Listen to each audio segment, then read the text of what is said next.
Right. We must do this more professionally one day. we should start it before and then click the go button. But yeah, that's probably an idea. Yeah. But then Every week. the problem is where you've only got one blank monitor, and it's then- impossible. But yes, Good evening, everybody. yeah. Hello. Can you hear us? That'll be the next thing. Can you actually physically Hello, hear testing. Testing, 1, 2, 3. Anybody there? Yes. 4. Can you hear us? That'll be the next thing. Good. That's all right then. Yeah, you can hear. Yeah, you can hear on my channel because I've just heard myself talking. Right, I'm gonna try not to look down this week and just like have my phone there just in case. Right, hopefully you don't get any feedback noise. Apparently all clear on mine. Okay, wicked. Good. Right, Good. Saying anything on mine? good I evening. assume that's all right. And welcome to the Plastic Crack podcast, episode 30. 30 weeks, gentlemen. 30 weeks. What a milestone. That's wow. Crikey O'Reilly. So we've been doing this longer than half a year. This is crazy. Absolutely crazy. And every week we get people tuning in to watch us do some hobby. And it's lovely to have you with us. So, first things this week, what we've been working on. Let's start with Steve. Winter Germans. Of course. Still. Yeah. Nothing's ever going to change on that front. No, just been repainting, using the old weathering pigments again on these guys. They're looking. I'm really happy with how they've turned out so far, and I'm really quite close to finishing. The flame, the kit bashed flame, so that I built and painted on the stream last week. Yeah. I did a video about that late last week. Yeah, it was one of my favourite kit bashes. It was a really, really nice little build to work on. Not much time, not really went into it, but yeah, very, very happy with it. But that was it. That's all I worked on. It was Winter German. So again, nothing really straying from the normal for me. No. Wicked. Still, you're getting some hobby done, Steve, and that's the important thing, isn't it? Yes, that's the main thing. There we go. What about you, Martin? Surprise, surprise. I've been doing more Carthaginians, but I was getting my basing sorted out. So I've now finished 3 units, and I'm painting an elephant at the minute to try and that'll be over half done. So I've just been focusing on that. But I suddenly realised, I had one of those moments where I suddenly realised that once I stuck it all down and based it, that I'd done far more than I thought I had. Yeah. It's just that the unit I chose to pick first was probably the most fiddly to paint, whereas all the other, like the skirmishers, were easy. I knocked those out in an hour. Yeah. It was great. But yeah, sorting out the basing, trying some new snow products. I have never known. Hey, a bit of that I've Colombian never known special, was anybody it? get so carried away with snow as you did.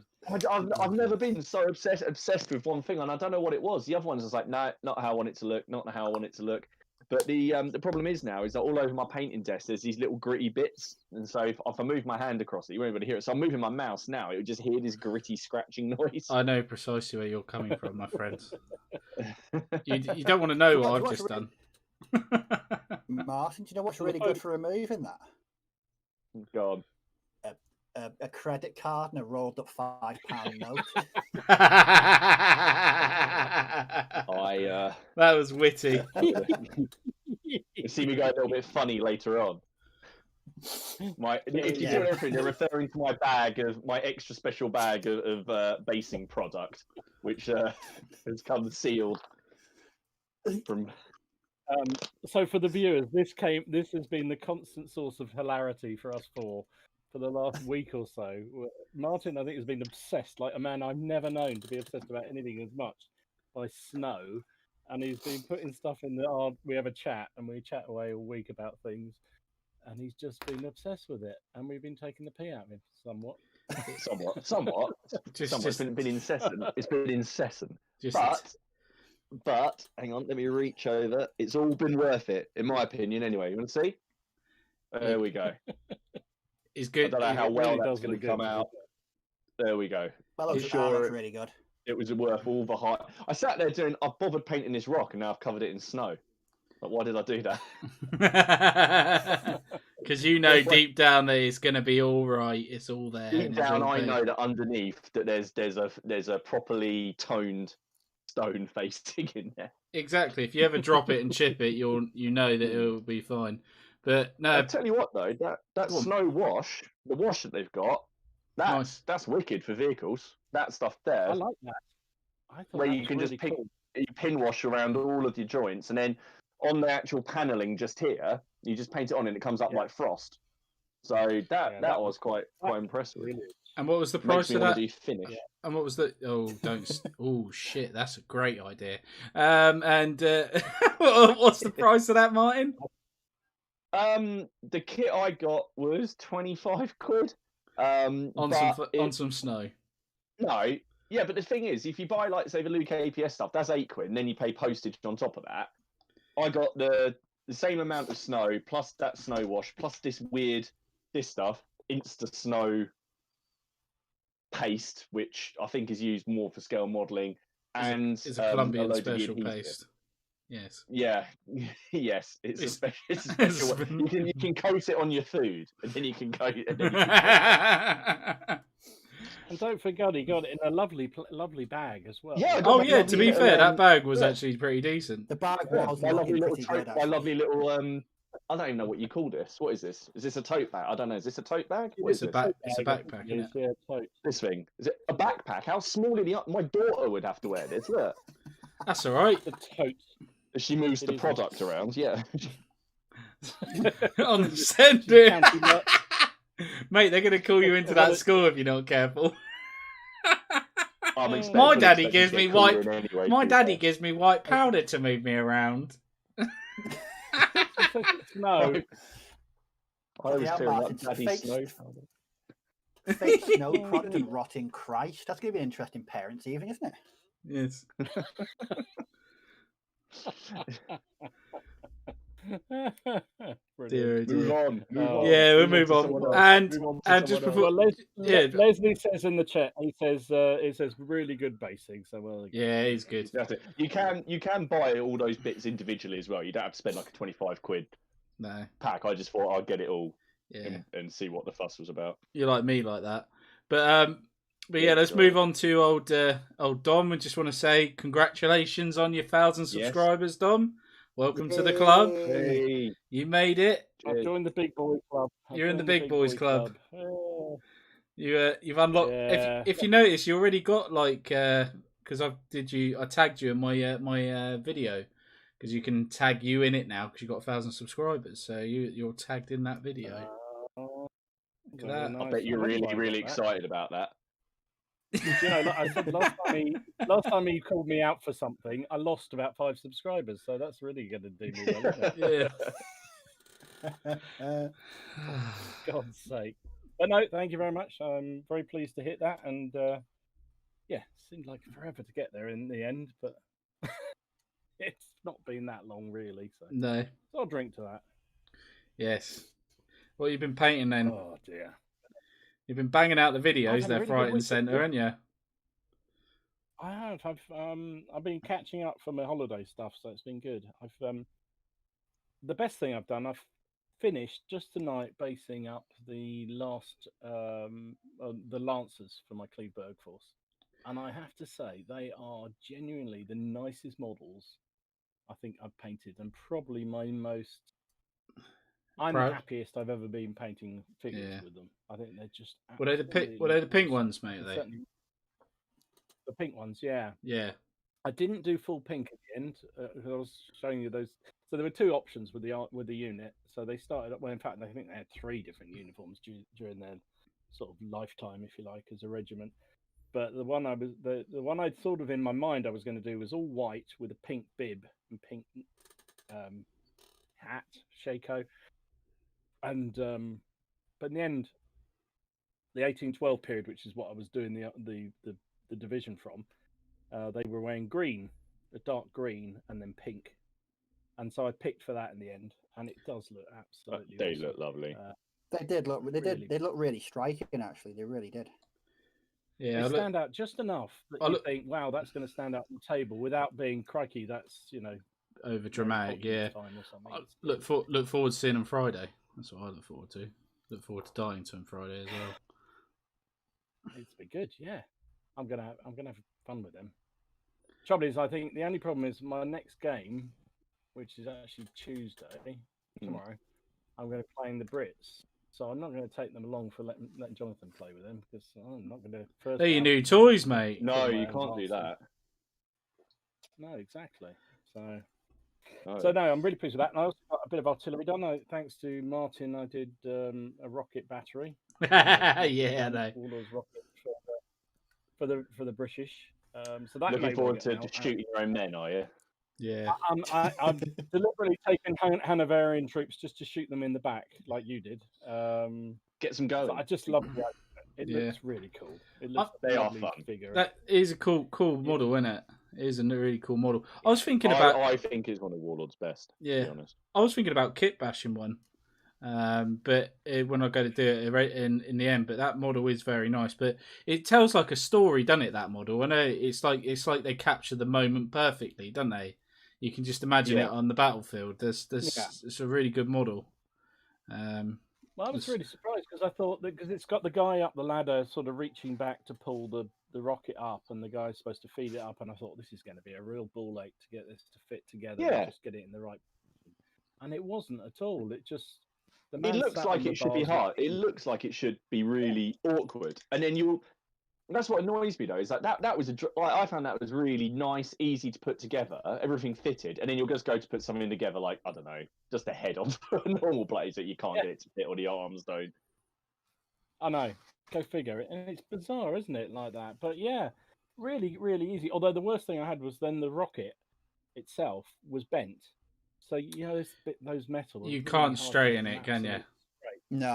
Sometimes it's worth using a rod, isn't it? Sometimes it's worth using a rod, cutting it off, using a rod, and doing it like that. But yeah, but that's effort. And you shouldn't have to because you paid for the mini.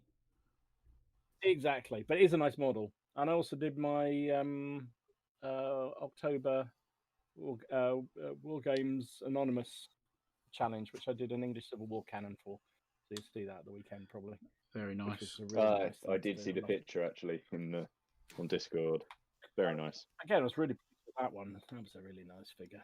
So yeah, all good. Really good week actually. I haven't done any infantry. I need to do some more infantry. And tonight I'm doing some guns. I've got some Victrix French artillery. Very nice. More guns. It's not going to be French. Yeah. Well, I realised though, I played a game of Black Powder last week, and I realised I didn't have enough artillery, and I didn't have enough black powder based infantry. So it's like, oh shit. Get on with it, yeah. Ken, you'd hate what I'm painting tonight. What's that, mate? It's a HQ. It's a HQ unit all based on one base. I don't know, actually. I quite like that for bolt action. That's not too bad. I don't mind for certain things. I'm starting to come around to your ideas, Steve. Wow. What, even basing tanks? Nah, fuck that. No, that's a step too far, Steve. You boys always on the wind up, ain't you, with that? But say hello to a few people in the chat while you're winding each other up. We've got Leslie, Lupus, Battle Knights. Good evening, Battle Knights. He said, "What's everyone been doing this weekend?" Well, how was everyone's weekend? It was good for mine. Mine was really good. Enjoyed it. Duncan FX, hi mate. Benjamin, hello. Haven't seen you before. Welcome aboard the Madhouse. Leslie said it will be into confinement soon. Make the best of your opportunities again. Oh, don't be such a doom monger. For goodness sake. God, Leslie. You're worse than my wife. She says the same thing all the time. Gonna be a lockdown. Gonna be a lockdown. Well, we'll just drink ourselves insensible. Why not?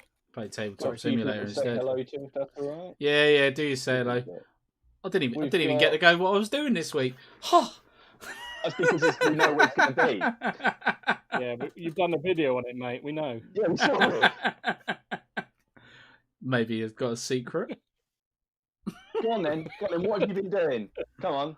I've been Oh, painting what did you French. Is it something I've Right, had- moving on. yeah. Literally, I'm literally about to finish this light company, the 9th. So they're literally about to get finished. I'm just putting the wash on, and then they're getting super glued to the base, and they're done. So I'm proud of that. So that'll be 4 battalions plus a troop of cavalry. But I need to do some guns. But if I'm going to do them, I'm going to do like 4 guns because I don't want to be like you lot. Because I've heard that a lot from people. Is they do 1 cannon and then they realise they don't have enough. So I want to just do 4. So I've got 4. If that makes sense. Or 4 cannons. Okay. What do you mean? So then I've got loads of cannons, so I don't need to just go back and do more cannons. So you've got like 2. So you've got 2 batteries of cannons. You mean? Yeah. If you're going to play, yeah. Yeah. I was thinking of doing 4 batteries of cannon, but that could be a bit. So that would be 8 cannons. That'd be a bit expensive. That's if you're doing a battery of 2. Yeah. So. But yes. Okay. Bill Roy says hello. Ewan and Aaron Lowe. Robin Louis. Well Hungenden. He wants to know what's that crawling on the wall. He says, "What's that crawling on the wall behind you?" I don't know if he means me or someone else. I'm a bit nervous now. Could be me. Miller Culloden, hello. Damgens here. Chaps. Battle Knights. So we got Leslie, of course, and Grand Prix. There we go. And now he's just said Major Look. That's just childish. Yeah. Just very good. I've got. Very good. Who have I got? I've got Steve Reese. Hello, Steve, and I have Mark Wright saying hello as well. Steve's put here. See you really getting into 6 mil. What did I tell you a while back? It's addictive. I completely forgot I ordered that army. I did a Martin. I forgot. I completely forgot. I was expecting something to turn up. Martin. Yeah, just random boxes turning up and not knowing what's in them. Oh, like Pablo Escobar's Snow. Deny that one. Yeah.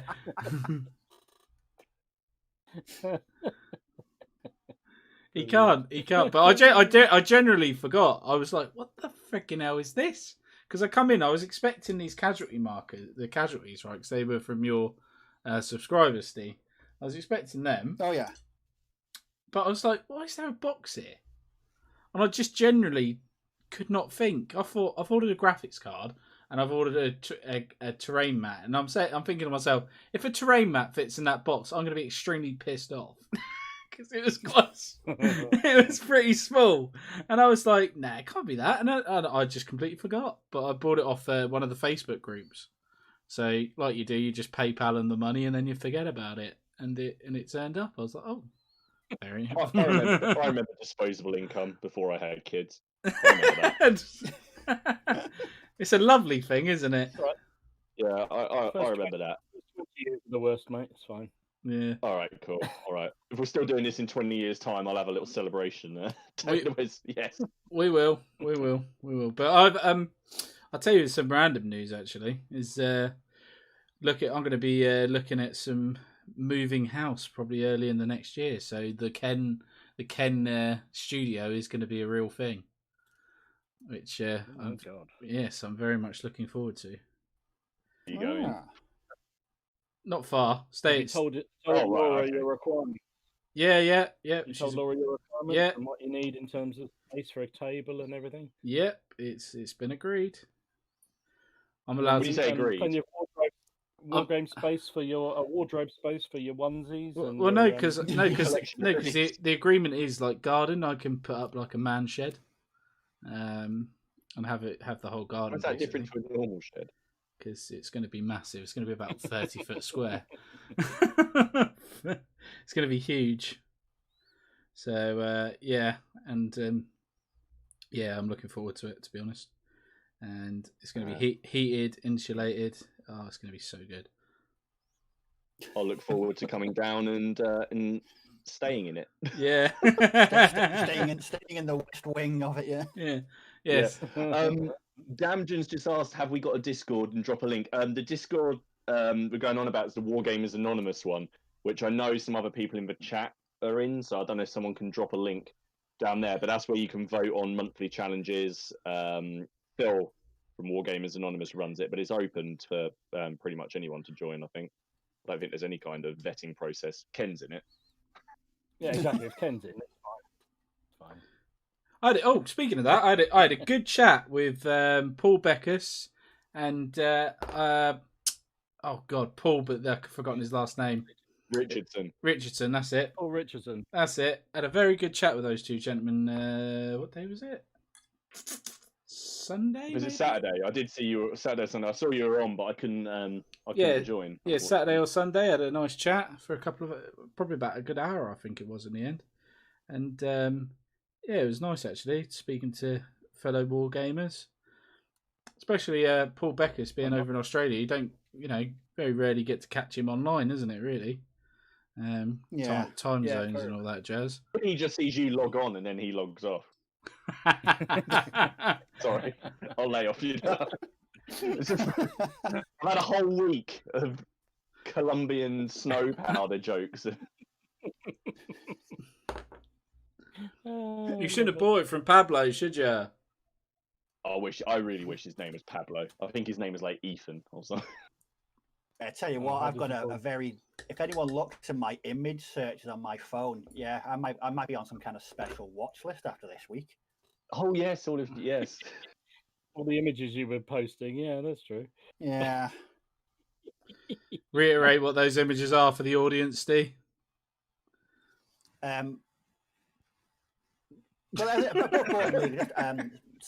Sort of snow-related Colombian pastimes. Yeah. What's this podcast called, by the way? This podcast? The Plastic Crack Podcast. Okay. Should have christened it Snow Crack. There you go. Right. Yeah. I think we should move this on rather rapidly. Yeah, we've been lingering. Graham Fennell in the house. Hi, mate. How you doing? Yeah, we're all at it. Benjamin who has just came on. His first time he's been on tonight. He was saying he's coming for some inspiration for black powder. Yeah. Okay. Probably not those two on that end. That's Oi. Sure. Hey. Inspiration on black powder. Come on. What would you do? How would you start with black powder? If you were getting a complete novice. What army do you want? What army do you want to be? Do you have any idea of what army you want to do, or are you just wanting to get into it? Because if you've got a period in mind, if you want to do ACW, I imagine that a good place to start is that Perry box set.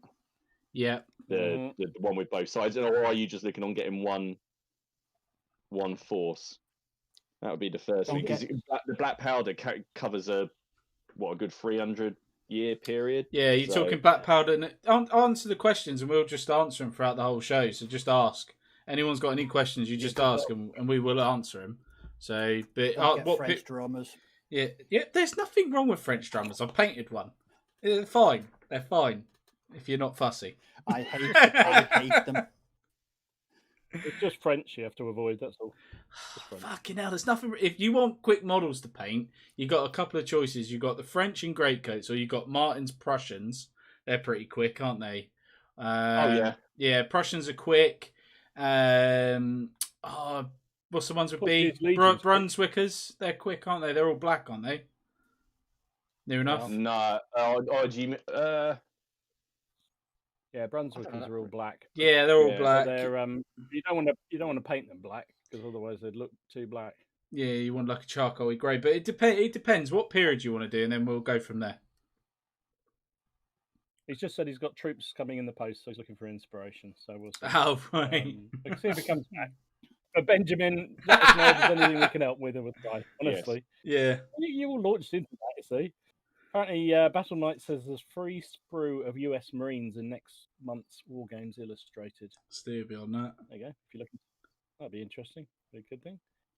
Yeah. And Leslie's picking up Beckus's video the other day about having the all clear from cancer, which was fantastic. Yeah, news. great news. Great news. Yeah, really, really good news. I know we piss around a lot, but that is good. That's really good news. Hey ho, right. What are we going to talk about tonight then? Do you want to do Has anyone questions? got any questions? Yeah. So you got any questions? Have you had any sent in? We didn't. I had one question sent in, but I'm going to ask the question that we never got round to last week because it got a bit derailed. And it's similar theme, but it was well, I think it's a similar theme anyway. So my question was: do you have to be into history to be into wargaming? Is it a prerequisite? What do you reckon? Who wants to go first? I'll do it. I'll give a short answer. I'll let someone else do a long one. I think they work together, both side by side. I can't understand how you'd wargame and not like history. I'd find that very strange if someone told me that. Unless it was fantasy. That would be the only... If it's historical, then history, yes. If it's anything else but historical, then no, you might not like history. There's mine. No, I'm gonna echo what Ken said. For me, doing historical gaming, I have an interest in the subject anyway. So if you had no interest, how would you immerse yourself in your projects? How would you learn the backgrounds to the armies you work on? If you were just painting for the sake of, just getting stuff on the table and having no background to it, I just think you'd be doing yourself a disservice. I think you'd be cutting out sort of what for me is one of the main aspects of the hobby, which is the background, the research, the history.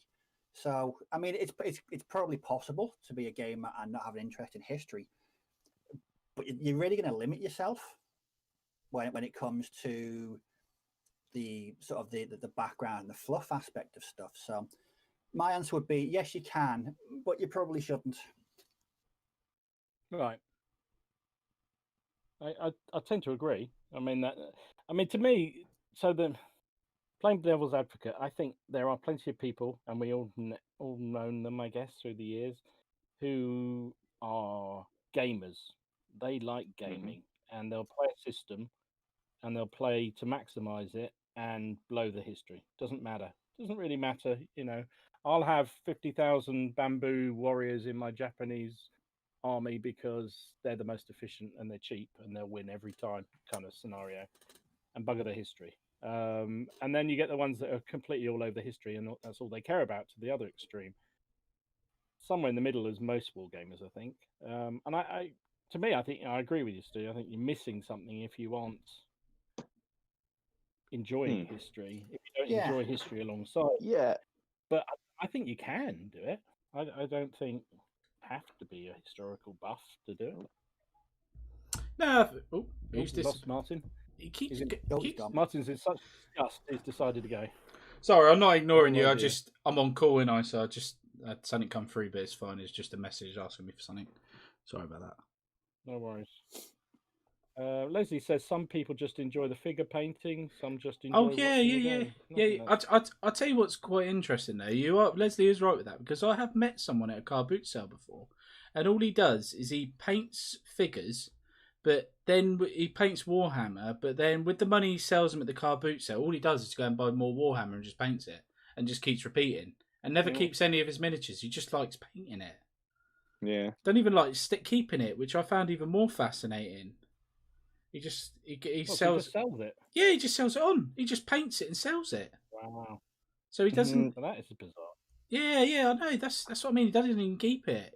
That's what I mean. He goes to the car boot sale on a Sunday, and he sells his stuff, and then he just buys more stuff with it. Because people obviously, he doesn't sell it cheap. He sells it enough to be able to buy, the set back, another set or something that he wants. Because people pay half decent money for painting figures, but. It's interesting. I think for me the answer is no, but it helps. Because I've played against people who are avid board gamers, and they just like playing games, any game, and they love it when I set up a Black Powder game. And they know nothing. Hayley's primed for it, isn't she? She's not. I gather Hayley's not a massive history buff. She likes history, but she's not particularly into that period of history. Ultimately, I think it's like anything, isn't it? To get the maximum out. I mean, I know people who are into history who don't like wargaming, so who like military history who aren't into wargaming. I think so, an example of this was because I mean over the past 6-7 weeks, I've heard you guys talk about Wars of the Roses, and different kings and different earls and nobles, and I'll be honest, I didn't have a clue because it's not a period of history I've ever really looked into. So last week, it was last Tuesday, I watched that documentary series on YouTube, and I sat down there and I sat for 3 hours and watched these 4 episodes, and instantly I know a lot more now, and it all makes sense. I know the lineage of the different monarchs. I know who was involved. It was who's on whose side. Just taking some time out like that, just taking some time out like that to really learn anew, even if it's just kind of skimming the surface. At least I've got a kind of rudimentary understanding of what was going on. So yeah, I think for me, it's all about that, having that kind of curious, inquisitive nature. Yeah, well, this is the thing, isn't it? But War of the mine's gone off again. The thing is, War of the Roses is all one thing, but the true period would be the 100 Years' War, where it all began. Don't worry, you don't see. Look, I've made him disconnect. You don't start with War of the Roses, Steve. You have to start with the real meat and grind, which is the 100 Years' War. I just wanted somewhere to start, so I at least knew. Who was on whose side, sort of thing. Exactly. And to be fair, that series was absolutely tremendous. When we were chatting about it in the chat, Martin said it cuts through a lot of the guff, and it just gave you the information that you really needed. Yeah. If you're looking for, I guess key points, it doesn't go into all the intricacies of who changed, like all the minor nobles who changed size and all of like these other things. It's just ultimately these are your key points. This is what you need to know. Yeah. That's what it fulfilled, definitely. And I watched all 4 episodes and I thought, my God, just in sitting down, a couple of cups of coffee, and 4 episodes. You know about the War of the Roses, I know so much more than I did 3 hours ago. So for me, and I'll be honest, it did make me want to start a War of the Roses army, but I'm not going to. No, King Henry V. I don't know anyone who's doing the Stanleys. There you go. They played on both sides. So if you get the Stanleys, you can be Lancastrian and Yorkist. There you go. Come on, Steve. So I like my Germans. It's also really dangerous watching documentaries because you get so much inspiration from seeing the history. You think, oh, how could I get that onto the tabletop? So I might say you can do it, but you're missing out on a bit. I think. Yeah, I mean, I personally don't understand people who don't like history. I can't quite get my head around it. That's just me personally. I don't, I talk to people who say, no, I just find it really boring. And I assume most of the time that it's school that's killed it for them. Or that's how I kind of make sense of it in my head. But with wargaming, I can kind of see how some people don't like painting or do things like that. They just like playing the game. And I think they just like playing any game when there's figures on a table. They don't really mind what. I haven't met a lot of these people. But I was going to say they're quite a minority. There are a few of them. Yeah. Well, there definitely are. I mean, there's quite a few people I think who just they love gaming. Gaming is it. Doesn't matter, as you say. It could be Star Wars. It could be biblical wars. It could be Second World War. It doesn't matter to them. It's a game, and they'll try and maximize. Well, they'll try and play it because they enjoy the game. Now, do they lose a lot out of the game? I think some. I mean, I think we'd all agree they do. Yeah. But do they really? Are we just biased that way because we're into the history? I mean, you can still play I mean, at the end of the day, what do you enjoy of a night gaming, right, or a day's gaming? You enjoy, for me, I love the banter and having a laugh and bit of rolling some dice and moving the figures around and having the atmosphere of the whole game and everything else.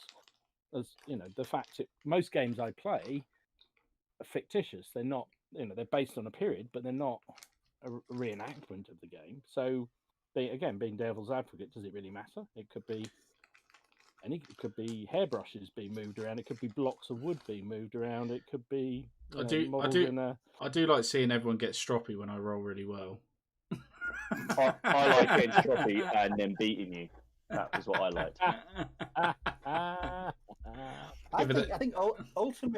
Ultimately, with gaming, you take from it what you want. And if you just want to get some figures on tabletop, throw some dice around, and have a game, you do it. Yeah, and you can package things up and go home, and that's it.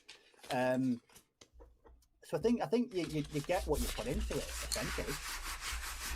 But then I think we can see those because there are people, and I know there's some people who just don't enjoy painting and they love the game because you just see down the club, the one here, you see like just hordes of unpainted plastic. Now, personally, I can't cope with that, but some people it doesn't matter to them at all and they just want to play. Yeah. It used to not matter to me, but it does now. I can't play with an unpainted model. It drives me nuts. No, I couldn't do it. Leslie's just commented on my stream, said, but do the Stanleys keep their heads? Which was just a comment back. I fucking doubt it. It's War of the Roses, so no. I'm gonna say. Oh, actually, the main one does. The main one does, but the one who led the charge and basically turned on Richard, he was executed 2 years later by Henry VII. So after he basically secured victory for Henry, he got executed by him when he then supported one of the Yorkist so-called pretenders. That turned up, or was he a pretender? Who knows? Ooh. There we go. Ooh. There's, like I said, my overall takeaway from that documentary was that dispute resolution was a big axe. That pretty much was the way you went at solving problems back in those days. It was to chop someone's head off. But did you see why Edward is just he's just awesome as a king? He just doesn't really care. Which I know Vestermate's actually quite a crap king, but I think he's one of the only English kings who's not been defeated in a battle he actually took command in. I don't think he was. No, he wasn't. He was never defeated. Everyone around him was, which didn't help. But is that who Warwick made? Is that who Warwick made king? Then is that what he's famous for? King. He made him king. Then when Edward didn't marry who Warwick wanted him to, as Steve said, the way the guy puts it in the documentary is Edward basically marries a chav. Because Warwick basically wants to be the power behind the throne. He then rebels and puts the old king back on the throne. And Edward gets kicked off the throne for a year. Then Edward comes back and just says, no, I've got no interest in being king. Me and my army, we're just going to York, and I'm just going to be Duke of York again. Of course, he goes up to York, raises an army, smashes Warwick to pieces, and then smashes the old king's army, and then decides that his because beforehand he'd been quite forgiving to everybody who had vaguely, I say quite forgiving, by the turns of the Wars of the Roses, he'd been quite forgiving. He'd forgiven like a lot of the people who had been instrumental in his father's fall from power. When he came back the second time, he just executed everybody. Oh, lovely! Because it was easier. Lovely. Yeah. That's why he's called the Kingmaker. I just got the idea that Warwick was a bit needy. He was a bit, I don't know. You want to go see his castle, mate? Yeah. Was he overcompensating? No, I just got because he was a bit miffed that he was no longer the king's right hand man. He just went a bit, I don't know, a bit needy, a bit. What they don't, something in that the Warwick family, the Nevilles were in so many of the major households because he was Edward's cousin, and he was also related to the Beaufort, so he's related to the Lancastrian side as well. He'd managed to. They're basically the Lannisters from Game of Thrones. They had the money. Well, and he was basically considered the power behind the throne. He probably would have done. Oh my God. But he really, I mean, and basically he just wanted to be in charge of everything, didn't he? He wanted to be. He wanted to be, but he wanted to be king, but he couldn't be king. Yeah. No, he never wanted to be king himself, but he wanted to be in charge of man. I mean, in a way, he was quite shrewd because all those kind of people that tried to be king, even if they were successful, they didn't last very long, and they ended up getting their head chopped off. Whereas Warwick carried on for quite a few years, causing mayhem and pushing one candidate forward and then promoting another one. Until eventually everyone ran out. He had a great tactic that he did twice, which was when he didn't like what someone was doing, he'd instigate a rebellion somewhere with one of his men, and we know it was one of his men because there's records now that where this guy basically they found some papers on him that basically said Warwick told me to do it. He would just start this rebellion, and then when like the king or whoever trots off to go and fight it, he'd just then take London. It's just, and that's why we joke in our sort of Wars of the Roses games that we're going to use Henry VI as almost like a capture the bag, because that's what he did. He was made king and had power taken away from him so many times, and he was trotted back out again. He's just like, I saw someone commented before. I just said, Henry, I assume you know the way to the tower. We don't need to take you there. You just walk yourself there. Yeah, the usual room, sir. Yeah. Yes, geez. We kept it specially for you. We knew you'd be back. Fifth floor, please. I wouldn't mind not being stuck next to the privy this time. Yes. Don't worry, he didn't make it out the last time. Those are great examples, though. I think where history does add so much to what you're doing as a game. But definitely, I know people don't feel the same, and I do honestly. I've talked about this before on the stream that I think the way kids are taught history these days is not about military history as such, or even the wars generally. It's about social history, and I think they come out of it not really knowing enough about it. So, it goes back to a little bit what we were talking about last week, and I'm not going to rake over old coals on button colours and all that, but it's kind of the fact that if you're a kid coming into the hobby now, you've come via probably Games Workshop or some kind of sci-fi kind of angle. You've got very little knowledge of history itself, but you enjoy the game. So kind of, does that matter? I mean, the fact they're coming into the hobby and they'll pick it up as they go along enough, that seems actually quite a good deal to me. Yeah. Definitely. Martin's not sure. Bloody super glue. No, I think you're right. Sorry, I was just trying to I didn't want to screw this bit up. I think you're right. There is a definite lack of the way that history's taught in schools. I'd say it goes further than just the lack of a military history. I think that there's a real gap in knowledge about medieval stuff that they basically just focus on Tudors. They kind of do, don't they? They do, don't they?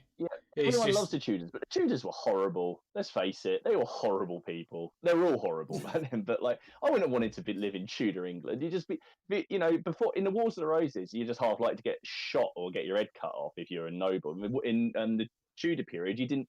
Henry VIII changed his mind about what you're allowed to do so many times. You go to the wrong church, or you go to the wrong church, and you just end up getting executed. Or it's not. But they don't focus, I think, personally, on the right things to get people fired up and interested in history. Which is why I don't see a lot of people sort of coming through doing those kind of degrees or those kind of studies now in my area. I know when I briefly did before I switched college. I did 3 months of history at college, and it was about the agricultural revolution. And I'll be honest, I've never been so bored in my life. It just nothing in those lessons. So it just didn't interest me at all. So I wonder why you quit it. Yeah, I hated where I was, so I quit and went back to my school's old sixth form. I wrote them a begging letter saying, "Please, can I come back? I hate it here." And they let me back in. Jesus, that's nice. No, I agree. I think that history is. I mean, my kids have not long gone through it, and they never did anything interesting. What I consider interesting is history. They're still doing World War One. About military history. They're still doing World War One, or not? Do any of that? It was all about civil rights, votes for women, they do. I mean, it was momentous social history, but It's it quite wasn't modern, sort of- quite modern in regards to Oh, history itself. Wasn't yeah, it? really. It's no ancient history or anything like that, is there? Oh Like no, Greek no, mythology and stuff like nothing that. Oh man, nothing like that at all. So it was, I don't know, just found that to me was a bit. And I do think actually Anthony just came on and he said the same thing. He said some people are a bit intimidated to make the move from sci-fi fantasy to historical. They're worried somebody will yell at them for not painting the model historically. Very true. accurately. see last week. See last week's episode. Well, that's what we were talking about last week. So we're not going to go down that one entirely. But it is exactly the same point, though, isn't it? I mean, if you've got no understanding, if you've got, you don't know anything about the 100 Days War, and you talk about doing a Napoleonic army, and you're talking about, oh, I want to do this, and this, and somebody laughs at you because that unit was never in that campaign at all, or the Belgians were on the British side, didn't you know, you fool? But of course they wouldn't do if they hadn't had any exposure Studies. to that. So it's Exactly. It's really No, isn't it? But yeah, that's it. It's one of those things, isn't it? It's one of those things. But ultimately, anything that brings someone over to wargaming is great. I've had, you have people who want to do it because they like Sharp, and Sharp isn't exactly the series isn't exactly the most historically accurate thing. But if they like it and it wants them to play a game, then they should be able to just go, I just want to paint some horrible 95th rifles, for example. Love it. if you're new to this, I you'll think we've done understand. this If you're new, you'll understand Martin's hatred for the 95th rifles, due to he can't roll for shit with them. Speaking of which, Steve, you know that band, Forlorn Hope? Oh, yes. So Haley said, "Oh, is there anything you want for any bands? Are there any T-shirts or anything you want?" Like I was like, "Oh, I'll have a look, see if they've got a T-shirt, right?" And they've got an amazing looking T-shirt. And do you know what's on the front of it? A 95th rifle, and it just says "rifles" under it. And I was just like, "Fuck, bloody hell!" You should I buy was that. like, why? Why not? I looked in their back catalogue. It's like they have an amazing T-shirt of like a Cuirassier charging. I was like, why isn't that one available? I'm not wearing the T-shirt. It says rifles, and then on the back of it, it's like someone that is like it says like you, basically in the lines of go 95th. I think that'd be a very good still- Christmas present for I'd you. still recommend giving Forlorn Hope a listen to. They're absolutely cracking band. They really are. They were good fun. I say were. Oh, they're not dead or nothing. Don't know what I said. No, they're still about. Right then, gentlemen. Ay, ay, ay. So, hobby talk, serious talk. Anyone see those Prussian cavalry from Warlord? Yes. There's a bit of mixed reactions on the internet. Controversial situation coming up. What did you They're think? in the new Kate? horrible resin, aren't they? They're in the resin, and yeah, I don't really like them. Did you see it when he compared the models side by side, the same one in the level of detail that was on one, and then the other one it kind of was Disappeared. less detailed, and it's the same mold. You know? I know something you'll get that like sometimes in metals, but I don't know. How much are they? They're more than 20 quid now, aren't they? Are they? I don't know. In all honesty, it's one of those. I have no idea, mate. To be honest with you, yeah, not. Got to be around the 20 quid mark, haven't they? I would Yeah. have thought so. Yeah, I'll have a look. It's got to be, but yeah, not for me. I'm afraid. No, I was looking forward to them because I thought for my Prussians it'd be quite not really. I gather the metal molds. The metal molds running out, and they need to replace it, but they don't want to do plastics. It's brand new. What is? Yeah, I heard. They're brand new. Oh, it is brand only new models, completely. so yeah. Because I heard somebody say, was it NI Miniatures was saying that they were planning to convert all their metals into that resin. Yep. Absolutely everything. Into You that imagine resin. trying to do that rocket frame. With That'd resin. be a bloody nightmare. Well, I mean, I'm probably not going to be buying much Warlords if that's the case. No. Yeah. Hello, Perry Miniatures. What You did could, everyone think of those plastic partisans I sent the link for? I nice. was very interested by those. Yes. I have to Yeah, me say. too. Yes. Yeah, But- that did seem very good. Who were they from? They look rather Steve? nice. Atlantic. I've forgotten again. I actually had the name Atlantic. before because I was going to mention it, and I've forgotten. What is Wargames Atlantic? That's the one. That's it. There you go. So sorry, I got it here. They're 24 quid. No thanks. 24 That's quid. more expensive than normal cavalry, isn't it? Yes. Well, and also you can't kit bash because they're you could obviously chop them up, but they're all single cast. Really? Oh bloody hell! I mean that I don't mind so much because I quite like single cast, but yeah, no, definitely not. Not for you, Dom. Definitely not. Well, I just think, yeah, I think they've got the. I don't really hate it completely, but it's things like you're saying with the rocket battery, the rocket frame is so fiddly. To have that softer plastic would make it really hard to put together. I think the ones I've had of SPQR models, boxed models, the swords are really sort of wobbly, All right. and I just no. I haven't had the No. pleasure yet, so I'm trying to either. avoid To it. be fair, I will give them the thing. The SPQR bowmen I had, Dom, I thought they were quite good. I was alright with the bowmen, the Gallic bowmen, Oh. and the Warlord guy. I was quite happy with them, to be fair. But the Okay. thing with their resin, you don't have to prime it. Really? Yeah. Yeah, but would you not? Yeah, I Have still you tried tried it it. without priming? Yes, I did try one of them, and it is And flexible. what did it come out like? Yeah, it was alright. But now you use contrast paints, don't you? So you would want to prime it anyway. Yeah, I'd have to prime it. Yeah. They are very flexible in regards to they do bend a bit, and the sword does, it's one of them, innit? It swings and roundabouts. It's just a shame that Again, as gaming pieces, they're probably fine. Yeah. But I just don't really understand what the benefit is of doing it. Why? I mean, maybe the molds do live longer. Yeah, but cost maybe. Yeah.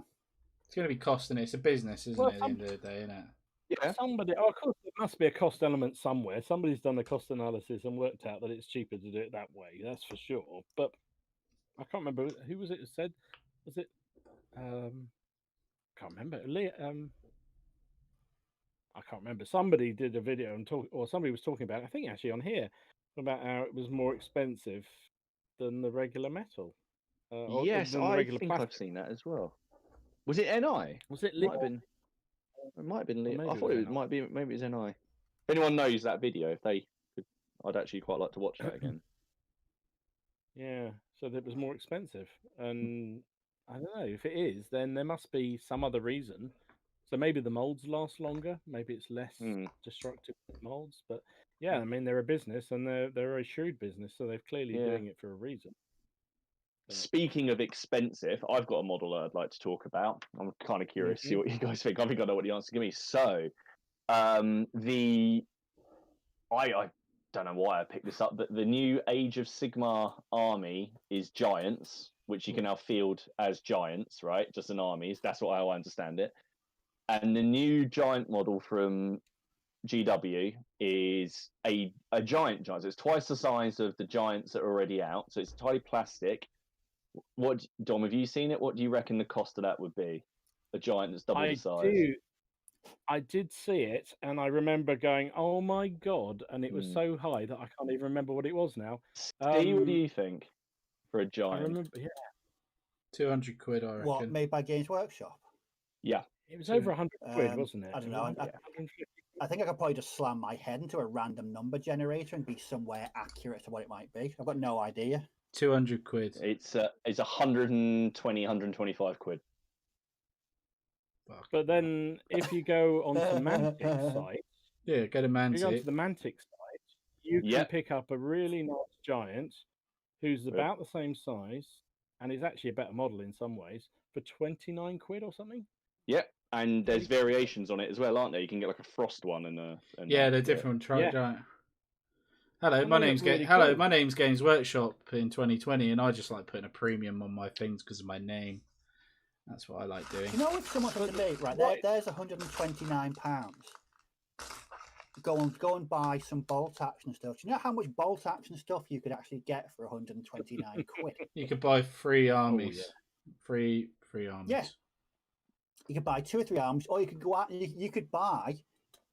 I'm not joking. You could probably go and pick up a 3,000 to 4,000 point bolt action army for that. Yeah. I thought you were going to say like like something actually from World War II. Well, possibly. Yeah, it's I've actually got a what have I got? I probably derailing the topic, but I am years ago I was on eBay and I was in a cutthroat auction for it's an MG42 ammunition box. And I got that for 30 quid because I went in right at the last minute and did a cheeky bid and got it. So, yeah. You pissed our song collector. No. Culloden says that someone commented on one of his videos on the Spanish Napoleonics that they'd spoken to Warlord and they were told it was more expensive. So why are they doing it then? Oh, yeah. That's bizarre. So it's more expensive. But maybe Warlord are doing that. Yeah, but maybe Warlord are doing that for a reason. Maybe they're saying clearly. maybe they're saying it's expensive for a reason. Oh. Well, unless they're expecting the price of metal to go up significantly, and therefore they're trying to sort of hedge their bets in readiness.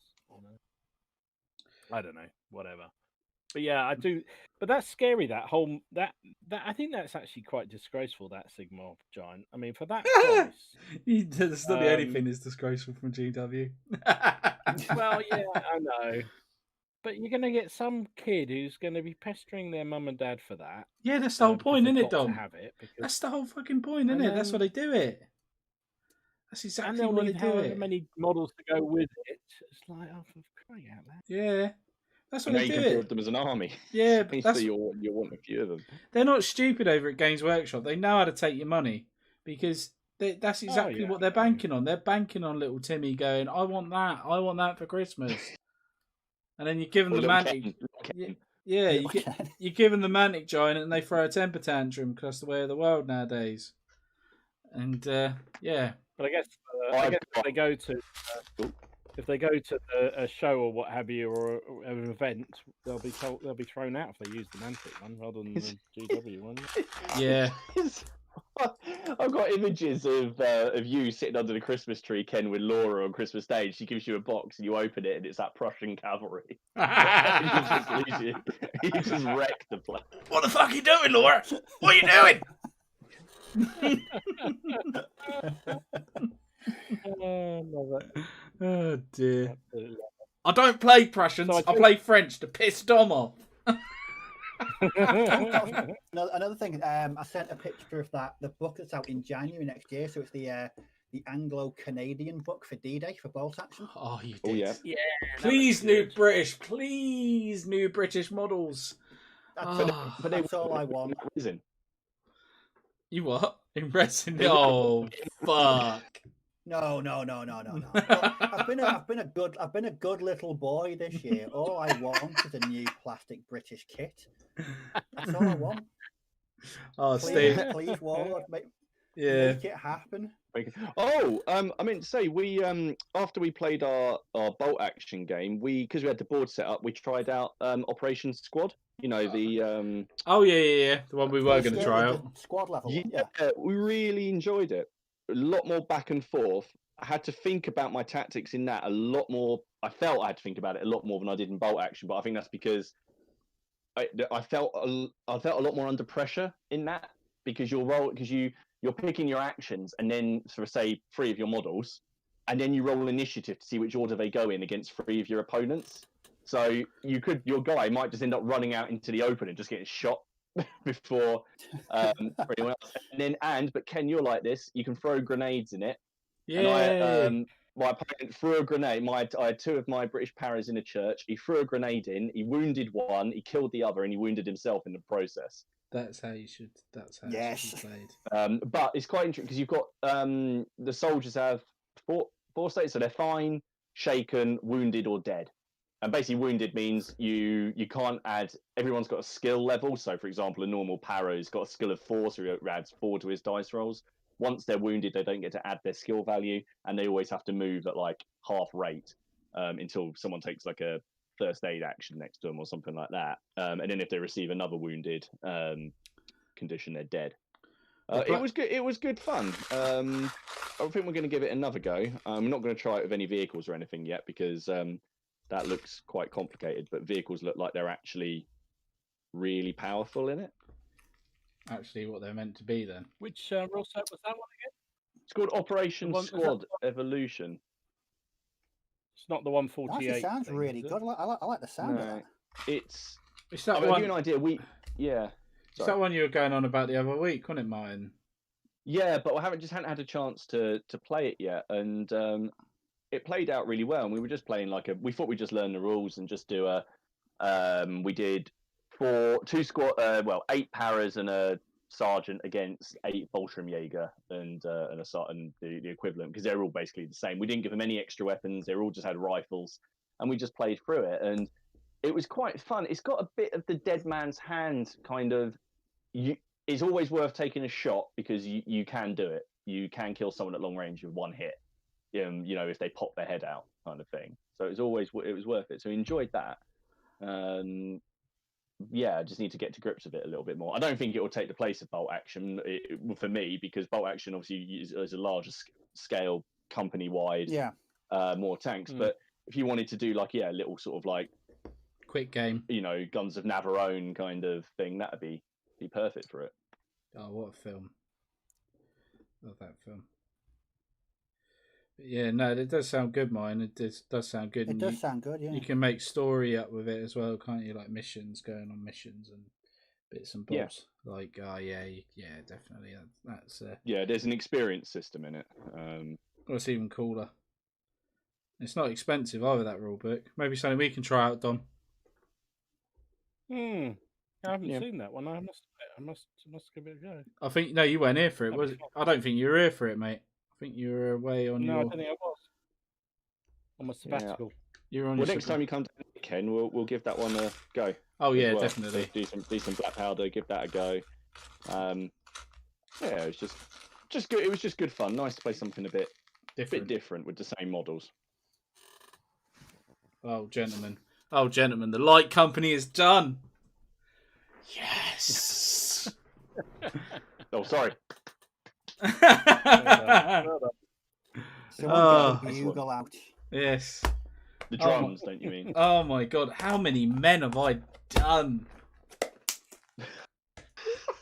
Jesus Christ, I haven't painted like this for ages. Oh. You're going to be worn out. Oh, and my graphics card better turn up in time. That's all I'm going to say. There we go. Right. King Matt's here now as well. Hello. Oh, not Yeah, Matt. Abandoned ship. Matt's here. Right. Tap them off. GP's just arrived. Hi, GP. How you doing, mate? Right. GP. GP? You mean JP? No, GP. Oh, it's GP. Not JP. GP. Oh, boys, I can't. Have you watched his Napoleonic games? Yeah. Little plug. I don't do any plugs, but JP, you hunt out for his channel because everybody should subscribe. If you like Napoleonics, you've got to watch his games. I mean, he plays General d'Armée usually, and he plays it with his little son on his dining room table, and it is just the most awesome games. His son always trashes him, trash talks him. It's great, but it's just the quality of the figures on the table that he did put up a refight the other day, which was early phase of Quatre Bras, and it was just wall to wall cavalry, just cavalry everywhere, and it just was the most amazing looking game. He's only got like 120 subs. He should have 1,000 easily. I mean, it's so good.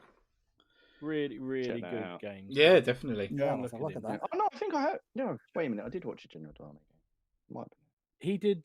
He also did. If you watch that game, somebody put it up. I think on Discord or maybe it was in our chat. I can't remember. But about a samurai game that he put on using pike and shot. I think it was, or black powder, one or the other. Same thing, really. And it was also absolutely awesome. He paints beautifully, absolutely beautifully. Well worth a view. Ooh, well worth a view. Random. My war bases order's just been posted. That was really random at 9 o'clock at night. crazy. Leslie, not Leslie's. Peter's little question of the week. Peter's little question this week was bit random, but if you weren't into wargaming, what would be your hobby? Right. I've got several. PC gaming. And make probably. it clean. We don't have anything to do with your Colombian habit. Thank you, Martin. Yeah, mine would be PC gaming. I'm just techie. It's just PC gaming for me, straight up. I'm waiting for a graphics card. Damn fucking Nvidia. I'm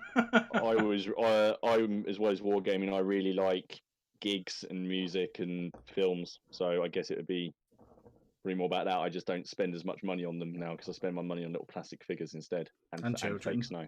and children. Children, yeah. Oh right, yeah, my children. Yeah. Yeah. Sorry.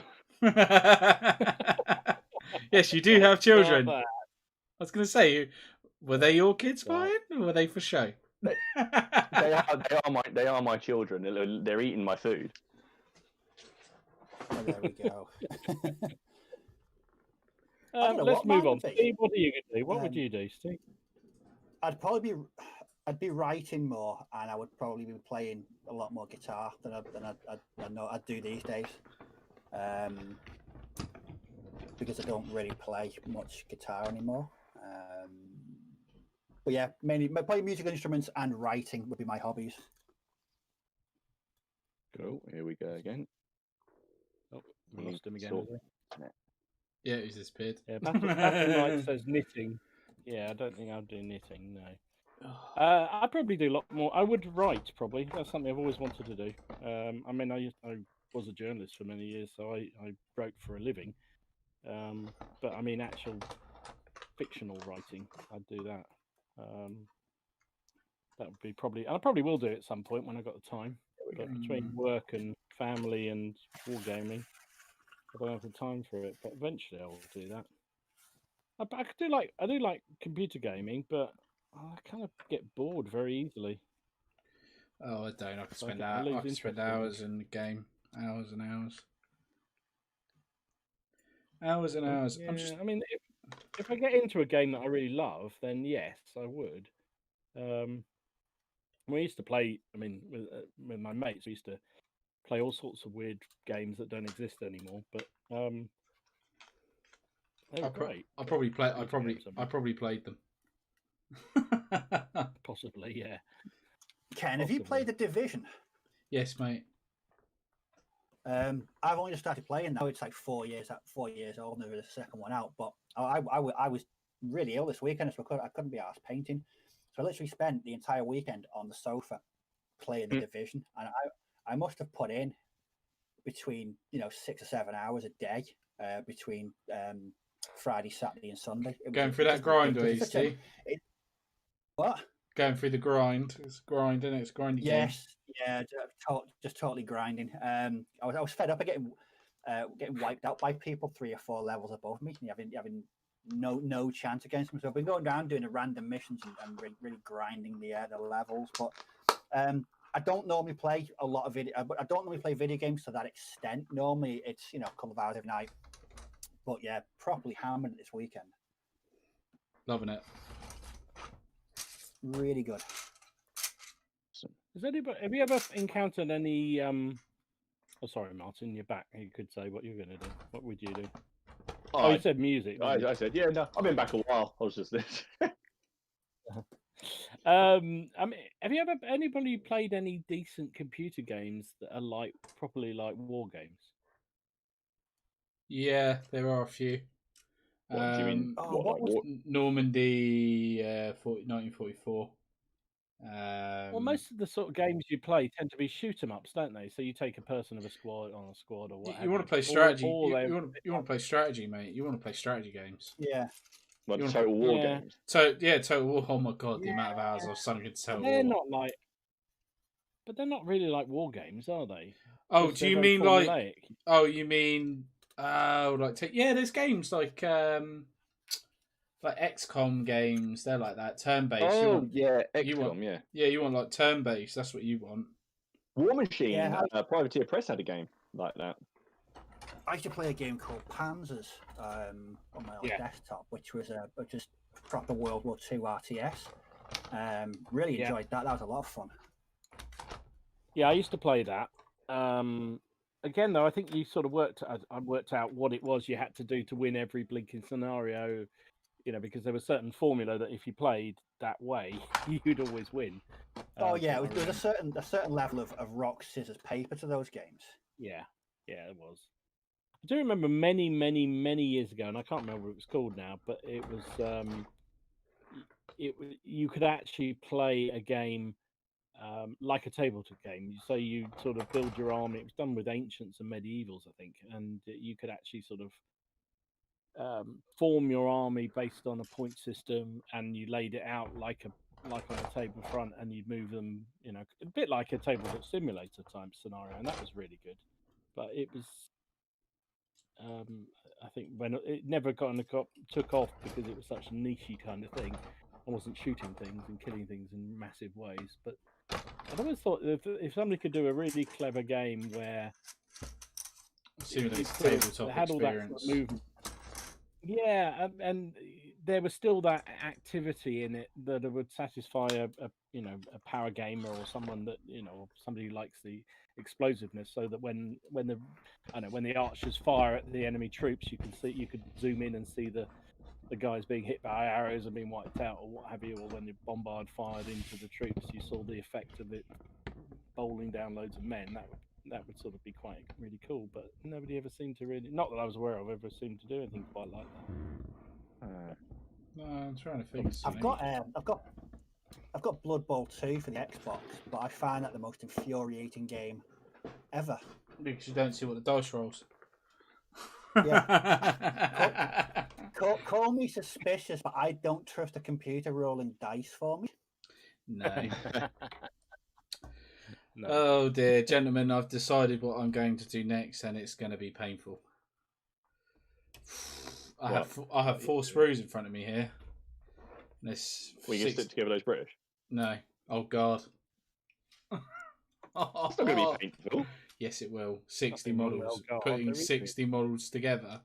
Yeah, but they're just heads and backpacks and arms. Singular arms?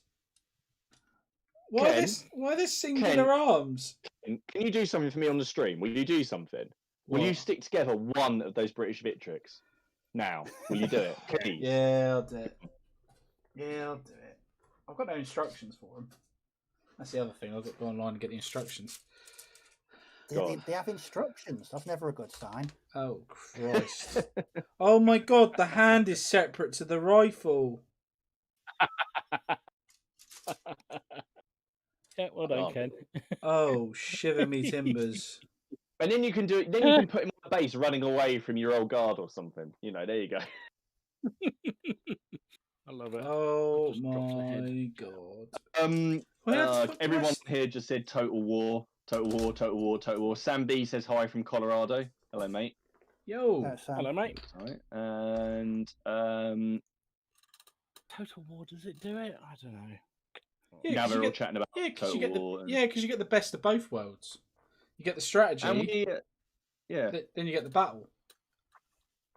I did buy the Britannia one of that, and I really want to play it a bit more, but I want the I found it quite Napoleonics. frustrating.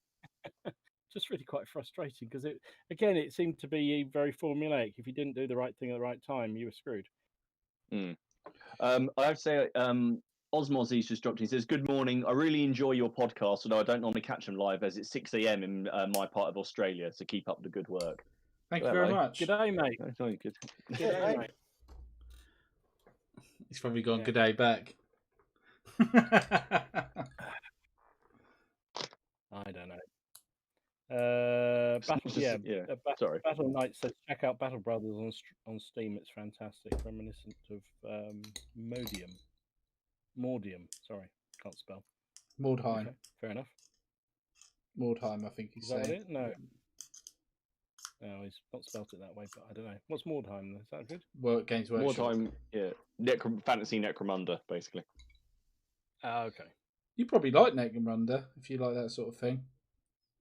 Strategy. Oh my God, the flash on this is not good.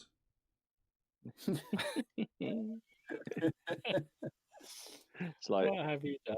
What have you done? I don't know. I'm about to do myself. I'm about to put the transfer. I just worked out that because I've been Oh. dreading painting this elephant, but most of it's transfer.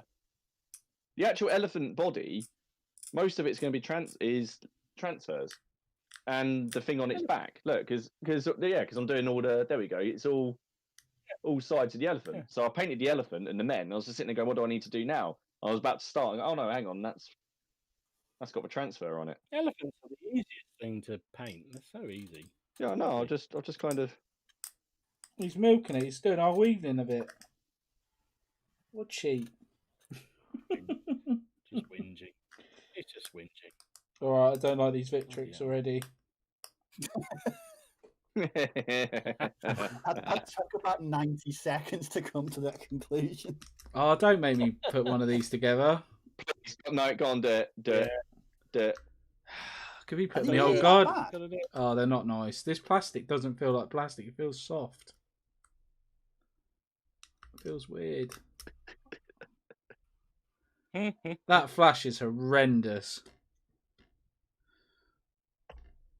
Don't get me wrong. I think these are gonna look lovely, but you can see why they're they're cheaper. Like you get more for your money because you got to do all this work. A lot better now. Those are some of the first kits they did. Oh fuck me! Wow. I'm having the same sort of problem with these bloody. Have you done these, Martin? The French artillery, 1812, Yeah. 18. Yeah, they're quite I'm silly. not going to lie, mate. The codes don't match up to the pieces, do they? No, I'm I had looking at that this problem and- with some of my Carthaginians as well. The numbers didn't quite match. I'm looking for SC1. There is no SC1. There's no SC2 or 4, 3 or 4. It's like, but it says that fits whatever body it is. Like, for goodness sake. Just match what it looks like. Shiver me timbers. I dropped a bit of plastic. That's what I'm trying to do now. Yeah, I've just lost my glue lid somewhere under my table, which is not good. Oh well. Yeah, why do they make models so flipping? Why do they do that with models? I don't understand that. So here's a discussion point. So plastic figures are great.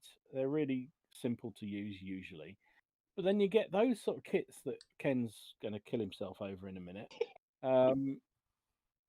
That are just so damn complicated. Now, why do you have to mold hands separate from, whereas you get other kits like some of the Warlord ones, those French in great cuts. I mean, it's literally the body. You stick the head on and you stick the backpack on. Done. It's cost. I mean, so why do they have to make it so difficult? You can fit more on the sprue, can't you? It's more customizable, isn't it? It's kit bashers heaven, this, isn't it? Really. Yeah, but those Victrix ones are actually kind of quite set in a couple of places because you've got guys that are kneeling and ones that are running. It's not. You can't change it, awful can lot. you? Not No. really changed an awful lot. It's Yeah, it was the Victrix drummer is what nearly finished me off, I think. I don't know. That's melts. To me, I want a model that's maybe because that's why I like metals so much. Is you just want a model just to be easy to put together and it's there to. Well, paint and you can get I'm not on with joking. I've been looking at the Perry's cannons, and having a look at them, and also the Grand Battery for Warlord. How much is that now on Warlord? 61. Yeah, I think I got it. I think I think it was a Christmas deal when I got mine, and it was reduced to 40. But it's a pretty good deal, to be fair. And you've seen those cannons. There's nothing wrong with them. No, they're nice. They're just all Imperial Guard. Yeah. Phil's here from Wargamers Anonymous. Hey, dude. Hello, Phil. You're right. I hope you're. How the fuck? We should be talking to him because he was trying to cheat on the vote. Did you see? Yeah, but the thing is that I've painted those miniatures, and so everyone that was trying to cheat and paint them, I was kind of wanting it to happen. So then they had the joy of trying to do it, of sticking those samurai together. Yeah, pass on that shit. I was quite looking forward to doing them, and then I saw his video about that, and I thought, no, maybe I'll just leave that for a bit. I wait until all the fuss has died down, then I'll sell them on eBay. I know precisely what I'm going to have to do with these Victrix. I'm going to literally have to. What I'm going to have to do is I'm going to have to put all 60 together in one week because I'm going to cry. And he's got fat. Have you got the right bits out yet? What do you mean the right bits? Well, they all go specifically. It's what Don was just saying. The Victrix, they just say S8 goes with C2, for example. No, I'm just on the basic stuff like the backpack and the leg at the minute. The leg is having a leg is important. Yeah.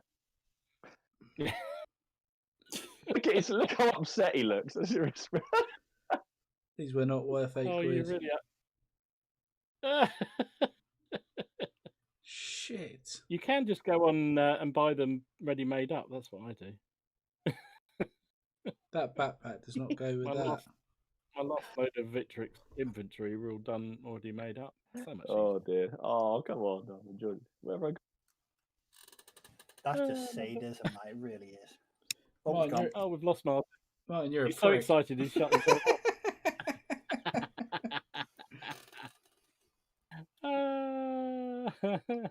Fucking hell, am I meant to put that what?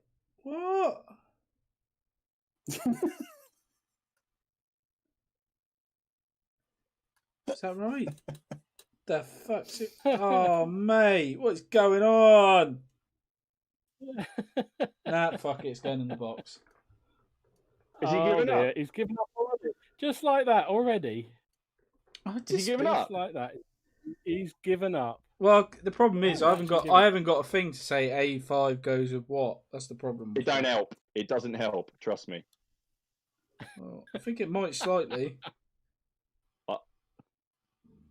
Oh dear, Martin, we can't see you, mate. It's probably a good thing. Hang on. There we go. You see me now? There we are. Mm-hmm. Yeah, I don't know what right. So, okay. No, okay. I'll You give should up. just do a whole video. I can't anyway. I'm doing French. French. No, I've got an excuse. I'm doing French this month, so they can go on eBay. Back to my good old Imperial guy. I had to say, you know what? I was going to aim to finish my early war French by the end of October. Yeah. Mm-hmm. I'm not. I'm changing my plans because my local sort of Facebook bolt action group is doing an armies on parade, like a platoon army challenge thing. We used to have a monthly painting competition, but they've changed it to be for the rest of the year 3-month one where you present an entire army on a display base. So I'm going to use my winter Germans and do some completely insane movement bases for them, and then put them on a big Stalingrad board. That's what awesome. we're doing. Very nice. Awesome, Steve. Do you want some snow?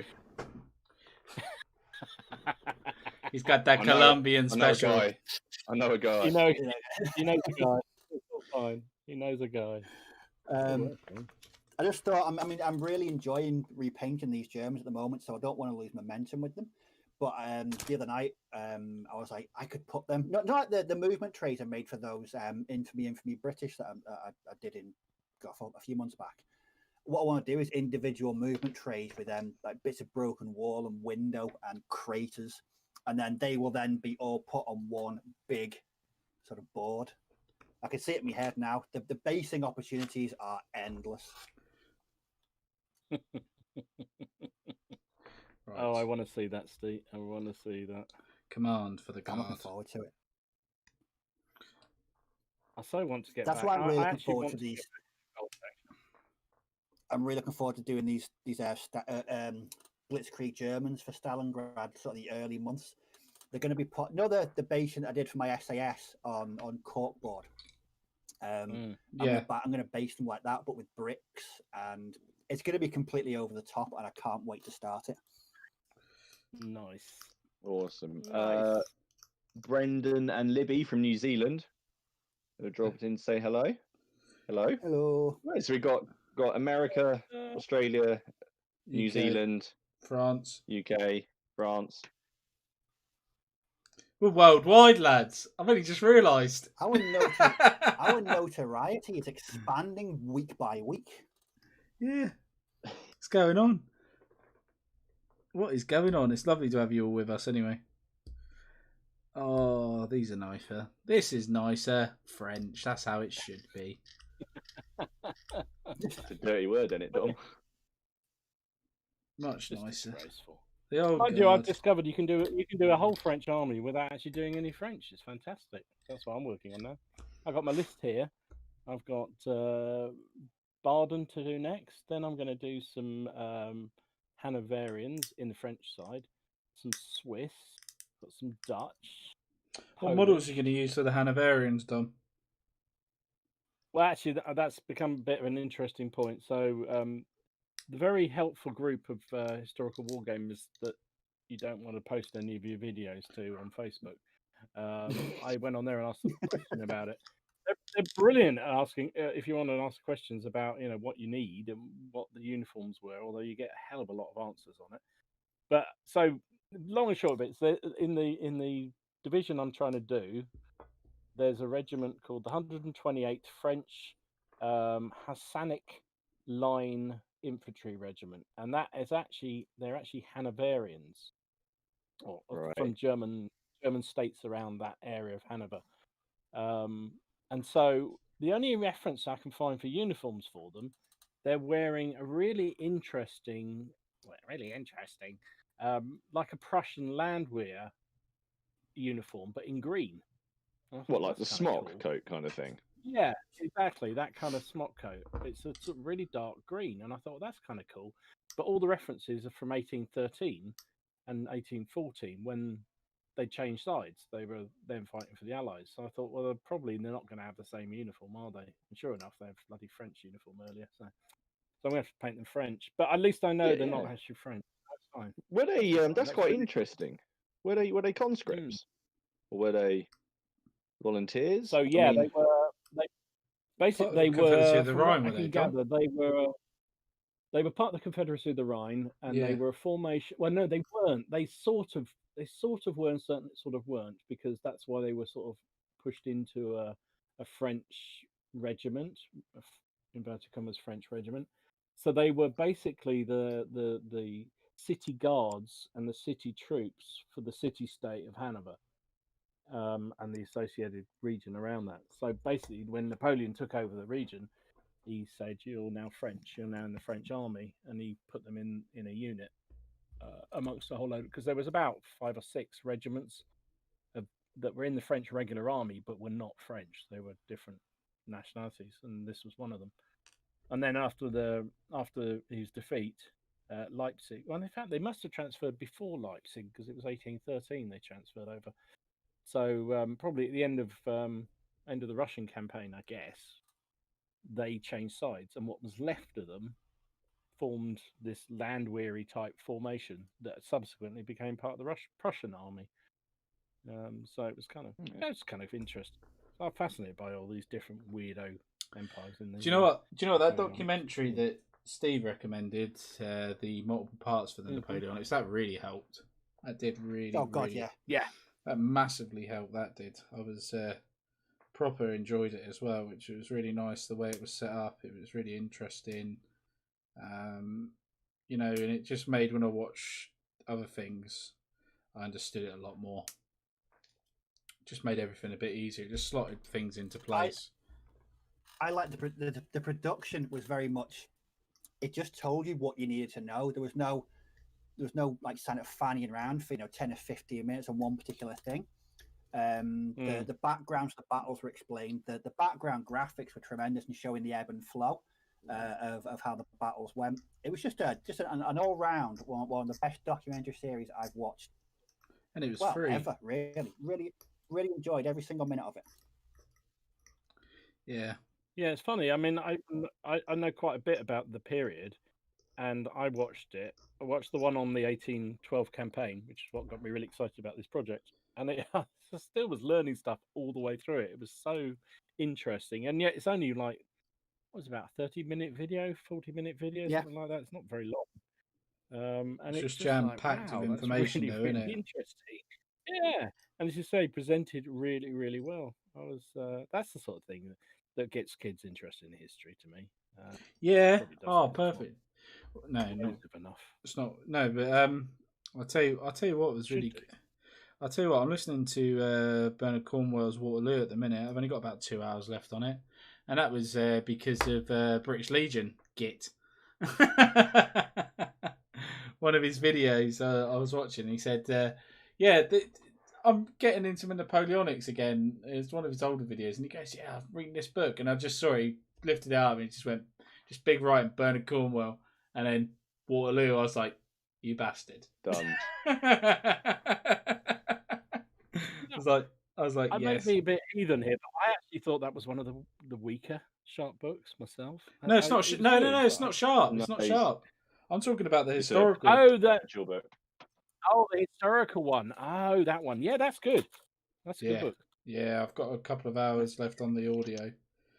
The Sharp Waterloo, I didn't think was very good at all. That was the one I was talking about. Oh no. I've not started those yet, and don't plan to until I do my British. So I was on a History Hits TV podcast the other day. No, not podcast, Zoom call thing, because I'm a subscriber to it, and they've been running these historical Zoom calls with various historians, and some of them being quite interesting, some of them being pretty dull. But they had Bernard Cornwell on the other night. It's only half an hour long or something, and he was talking about what he's doing and his inspiration and what have you. And he's actually working on a new Sharp book at the moment.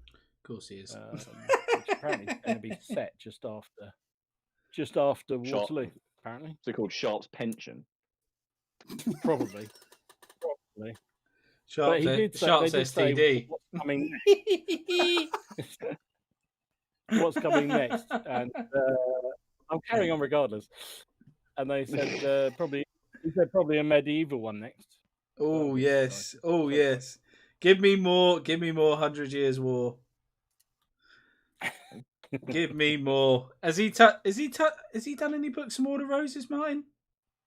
No, he hasn't. But there's Maybe there's quite a few authors now who've got that. So I don't think he'll touch it. I think that's probably been done a bit now. He always seems to go for things. He writes novels in eras that haven't really been looked at, and he goes and does something else, doesn't he? And then everyone else follows. So there's already Con Eagledon and Toby Clements have already done some wicked series of books on the Wars of the Roses.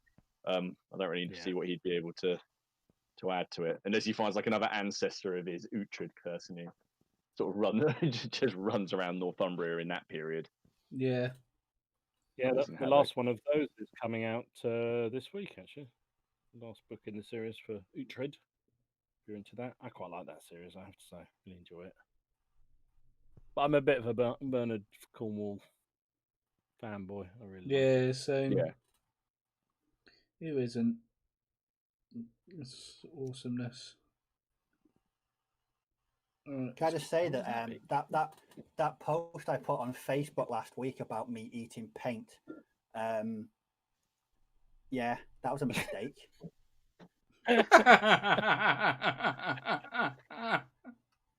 entire brush of Vallejo dark rubber, straight in the mouth. Not even just around, straight in the mouth, full of paint.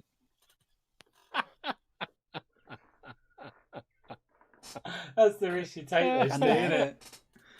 He's a pain eater. 3 hours later, I ate washing up liquid. Oh, fucking hell, Steve. not had the best of weeks, have you, mate? No. And then Is that why you felt so rubbish? Is that why you felt so ill? I don't know what that was. That floored me over the weekend, though. Just wasn't very well. But the day after eating paint and eating washing up liquid, the very next day, I managed to sit on my glasses as well and break them. So I was just having a bit of a strange week last week. Sounds like a nightmare. But it's not stopped me from licking my brush, though. No, neither shall it. Good. You need to do that. I thought that was just another continuation of the wind-up thing you were doing on that, but then I realised it was true. It's like made me laugh. No, I actually did it. I had to go and properly swill my mouth out. It was absolutely disgusting. What are people saying in here? Oh God. Yeah, how's your chats going? it's going. I'm concentrating on these transfers. Bill for plastic. Excuse me. Oh my God, a Victrix, my dear sir, you have got some mould lines, haven't you? Wow. I think the later Victrix are really nice. I think some of the early ones are a little bit wobbly. I've got the but mine are Grenadiers. down to a T. I've got the Grenadiers, but my goodness me, there are some mould lines. I do like the faces on those. I said before, those Victrix Lancers I've done. They're just such lovely models. Even an average painter like me gets some beautiful paint out. You know, can get a really good job out of them. I think. Really pleased with them. Yeah. They're doing a. What's it going on about?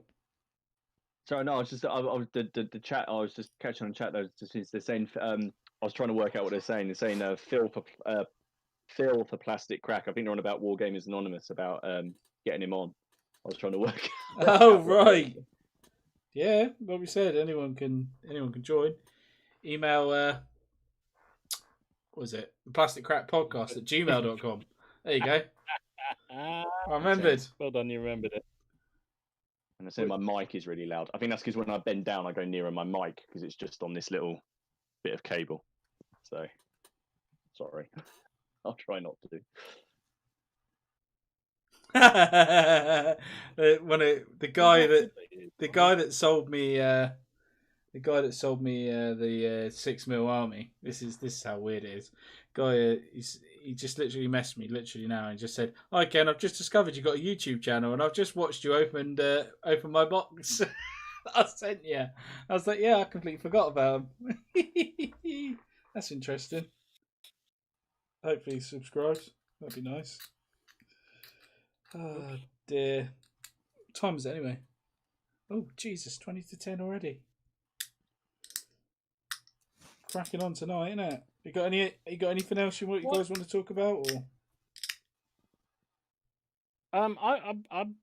I've got a general inquiry from you guys about black powder when you're if there aren't any other questions come in. So yeah, did Miller send anything in or anything? No, he sent an apology because he hadn't thought of anything. Oh, bloody hell, hopeless.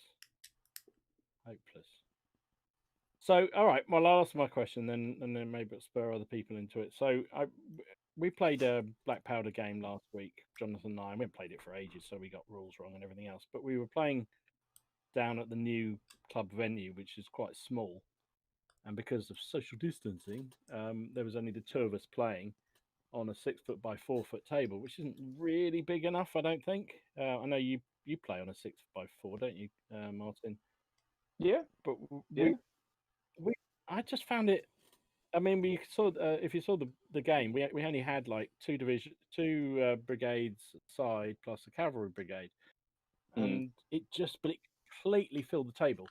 I mean, to the point there was nowhere else, and then we were only using 24-man battalions and stuff. Yeah. To the point there was no way you could do any movement around it, and we halved the distances. Well, in fact, we over-halved the distances. You over-halved them, yeah. We over-halved it. But anyway, whatever. We over-halved the distance just to sort of try and allow a little bit of movement and what have you. But, of course, in the end, it just became two long lines of troops firing each other across the table. And so this week we're playing, and we're talking about halving or reducing the battalions down to 16, still doing half, and actually properly half, doing 16-man. So instead of 24, do 16 figures, if you see what I mean. And then 12 if they're small and what have you, and do it that way, just to see whether that would actually make it a little bit more, give it a bit more mobility. But when you played it, you seemed to get a lot more to and froing. But I don't halve. Yeah. I don't halve. I use 2/3 because the thing is, you're so unlike. Sorry, I mean the way I thought about it, because we did half it once, and I've done it in the other games where we reduced troops movement to 6 inches. But so much of Black Powder, I think, is command and control, that if once you do that, you really limit how far they can get across the battlefield and hold, and then you do get them sort of stacking up behind each other. or in line. So that's when I think against Haley for the first 2 battle reports, I halved it, and then from the one where we played the battle on the bridge, we went for 9 inches. And that actually allows you, because you'll be able to get those units ahead. So in the game against Ken, you actually get the spread of units quite well. We had the gun line in the middle, but we were both contesting an objective, so it was kind of just a race to see it was a war of attrition on that one. Yeah. But I found that I've played it both ways, but I found that keeping the gun ranges the same, so lowering movement, but actually keeping the gun ranges at 18 inches for a musket, 12 for a carbine, actually works quite well.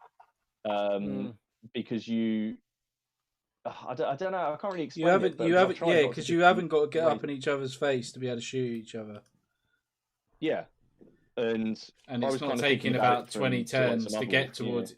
It's not going to take 20 turns to get to each other and shoot each other. 2 turns, you're at each other shooting each other. It didn't take us long to get on. I mean, it did on one flank because neither of us wanted to come forward. Neither of us were able to move forward. We kept failing commands. But, if you look at it, that game, I think I did 3 moves with my first command right through the middle. He did 2 or 3 moves with his first command, and we were pretty much in musket range on turn 2. So that didn't slow it. But from there, it just sort of stopped. And it just became bang, bang, bang the whole time through. And the only place where we actually had any chance of any movement, both of us kept failing commands, so it was pretty pointless. But it was just, it looked spectacular, and it looked lovely to have all these figures out on the table, but it just felt like it was just like, line them all up, nothing's going to happen. Maybe try 2/3. Maybe try 2/3. See if that works better for you, because it would just allow your troops to just, I don't know, because it's all relative, isn't it? Ultimately, but I found that we don't really have that unless it's the type of type of game you play. If you're both going for the same objective, then you're naturally going to form a gun line, aren't you? I suppose in front of it and try Napoleonic warfare, isn't it? It's Napoleonic warfare. That's what it's like, isn't it? Yeah, but Napoleonic warfare was, people exploiting the odd gap, putting cavalry through holes. If there was an opportunity to get around on the flank of somebody, they did. And I don't know, maybe it was just the scenario. We had 3 objectives, and they were spread out across the table, and you had to control the majority of them to win the game. Yeah. And which is a fairly simple scenario, and it was just really to give us a taste of the game again, because we haven't played it for so long. But it just, I don't know. Yeah, when I looked at it, when we set it all up and we played a couple of turns, it just seemed to be a big, snarl fest of firing, fairly inconclusive firing at that. Because of course, when you get into that kind of firing, especially with a bit of cover like there was, you're hitting on 5 or 6s, and then of course, a bit of lucky shooting and someone gets disordered means, and then you're firing at 6 next time round, and it just all became a bit static from that was all. No, I know what you mean. It might just be that sometimes you have those kind of games, don't you? And they do just exactly. They end up being a bit of a trudge. 28 mil probably doesn't help. If you had it at 15 or even 6 mil, you might not have that issue, Dom. Maybe it's like you said, the size. That's exactly the point, Ken. That's why I'm thinking about whether we reduce it down. If we reduce the battalion sizes down, so there's more space because you're not taking up so much ground. And it wasn't helped because some of the battalions we were using were based for sharp practice, so they were bigger, quite a lot larger. Yeah, in terms of the surface area they covered. But it just, I don't know. I liked the game, and it was great fun. It was nice to get the figures back out. It looked great, and it was an okay game. We didn't, I lost, but that's fine. But I just was trying to work out, because I know when you did it, and the game Ken and you had, it was you looked like a 6x4 table still, so you should have had any more difference. It was 7x4, wasn't it? It was 7.5 by 4 R1, but the other ones against Haley are all 6x4. But then I don't really know. I keep the weapon range is the same. Do 2/3 movement. Yeah. Did you? I can't remember at the start of the game. Did you march on or did you deploy on the board? Yeah, we marched on. Yeah, because that can sometimes. We deployed, didn't we? Yeah, well, we deployed in our game, and then otherwise, I guess that because when I deploy on the board, it's I usually find that obviously you'll get into combat a lot quicker because you haven't got to worry about men not making it onto the board. But I don't really. I don't know. It's quite a hard one. I think maybe it's just one of those ones where it just ended up that way. I really enjoyed it when I watched the game. Yeah. It was really nice to watch another Black Powder game.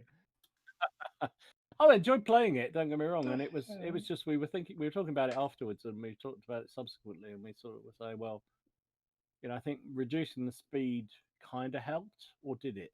And then I was looking back when I was editing the video and thinking, well, I don't know, did it help it or not? And if we're going to halve that, we should halve the units, or at least reduce the size of the units, because I have found that between. Sorry, no, I found that between the games we played where we've halved it and the games we've done where we've done 2/3, I've enjoyed and felt that the ones where we've done 2/3 movement have worked and flowed better for a smaller table and a smaller amount of troops. That's sort of the way I've found it. But I've also tried to really vary up the type of scenarios we're doing. I've got a really good one for the next one, but I'm having to build some stuff for it. I need some scenery built before I can do it. What the? But it's a hard one, isn't it? I mean, I completely see. Yeah. What you like for the game, isn't it? I mean, some people just love that sort of game where you just roll up and fire guns, and shoot at each other and what have you. But I kind of like a bit of mobility in my games and a bit of opportunity to flank somebody or just do a little bit of. And when it wasn't even a particularly big force we were playing with, and there was nothing, you couldn't do anything because by the time you laid it all out, it filled, especially in line, everything was everything was in line, so it just filled every bit of space. Yeah, but I'd say maybe if you wanted to try 2/3, but I'd really recommend considering keeping the weapon ranges as they are. If you do that, because it just not if you halve it, but if you do 2/3, because you're near enough there anyway. Keeping those weapon ranges, so your troops will move 9, and your muskets will have a range of 18. So effectively, because that was that's why I asked that question on that Facebook group, which I slightly regretted. Did you see that it got closed, that thing? The admins closed it down. Yeah, I didn't. Yeah. Do that, no. You did your mic drop and then they closed it. And but I'd never heard that. I just, for some reason, in your game, I watched another battle report and saw 2 or 3 comments, and I'd never seen that optional rule before because I haven't. It's not been in any of the supplements that I've got. And I sat there and I was like, I started going through my rule book, going, "Have I missed this entirely? Have I missed this?" And I quite like it. It's quite interesting. I think that might have had a serious effect on quite a few of the games. Certainly, the game me and Ken played, that had a big effect. We always found that if things were flying across the table 3 moves and then they fired, it especially was just with too the first powerful. fire. Yeah, with the first fire, you could suddenly find you've lost half your army in the first go if you were unlucky or your opponent was lucky, and so that's why we always did it. And and that kind of works well. So I think in that game we were doing the one last week. We were doing 1 turn you could only fire, which I think is the rule in the ACW supplement. But I think it might even be in the Napoleonic one. But anyway, I don't know. But that's what we started to play. But generally, down the club, we always play no more than 2. If you do 2 moves, you can fire. But if you try and do 3, you can't. And that just seems to balance out. But I think house rules are I don't know what you feel about house rules generally, but I kind of like the odd little house rule. But they do tend to have own feelings, don't they? Yeah. We use the form square rule from the Clash of Eagles book because I prefer it to the form square rule in the main rule book because I think it's too easy to form square. Even though they were trained to do it, but in Clash of Eagles, instead of, because in the main rule book it's you roll an order test a double 1, you form a disordered square. Anything else, you form a square, and a double 6, you don't, and that's it. Which I think's just a little bit too easy. So in the Clash of Eagles book, it's you basically just do an order test. So if you've got a crap commander, you aren't going to form it, and it just because otherwise we were finding that cavalry don't really do anything. And I know that's the role in the Napoleonic cavalry isn't necessarily to go charging in and smashing through units, but if I spent all this time painting up the bloody things, I want them to do something. You want to play them. It is a game after all, isn't it? And you want to enjoy the models when you're doing them. Exactly. Here's a question for you guys. Martin, you've done these. What the hell on the back of these grenadiers' heads? Why is there a spike that looks like a horn? Hey? Oh, that little tufty thing. Yeah, what the hell is it's that? Like it's a lace thing at the bottom of the bearskin that kind of holds it all together. Oh, okay. So I don't chop it off. Don't chop it off. It's meant to be there. Just nearly stabbed me in the hand twice. Dom, speaking of house rules, I think I may have mentioned this one before. But it's something we're thinking of doing for bolt action, and it's introducing the patrol phase from Chain of Command. Oh yeah, yeah. Do you reckon that would work? Hell yeah! Because I absolutely love that part of Chain of Command where you've got the different jump off points. I think it does, rather than just having a static that's your side and that's my side. Your deployment points are scattered. I think it will just bring an extra dimension to it, rather than just everyone lines up on their side of the table and marches into the center of the table. I just think it's something when we start playing games eventually. That's something we want to do with games of bolt action. Experiment with the deployment using Chain of Command. Okay. I think that'd be kind of cool. I think that'd be interesting. I mean, it would probably mean you couldn't do any outflanks or anything like that. Yeah, I think we wouldn't be able to do that. But I just like the idea that the jump off points being where the scouts have got forward, where they've sort of reconned a safe route to the combat zone, rather than just having a massive big table edge. I just think it'd give it that extra dimension. I might put I might house rule it. Yeah, I was going to house rule that you wouldn't put vehicles included in that. No. That'd be too OP.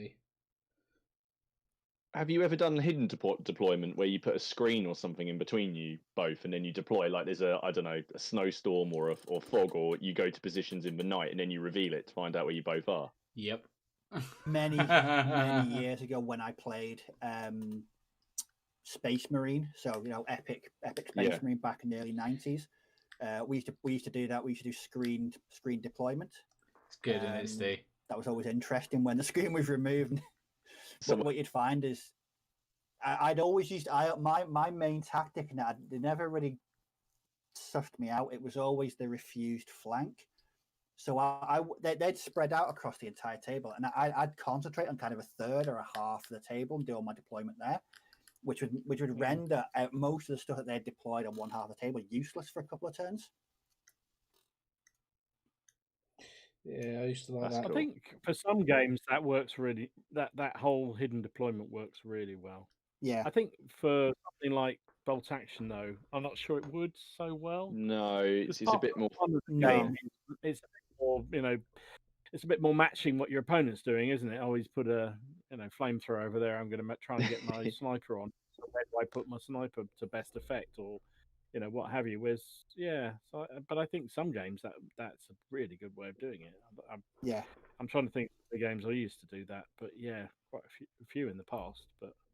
But Miller's just talked about using scatter dice to do like paratrooper landings and see where they all end up, and then just play with it wherever they land.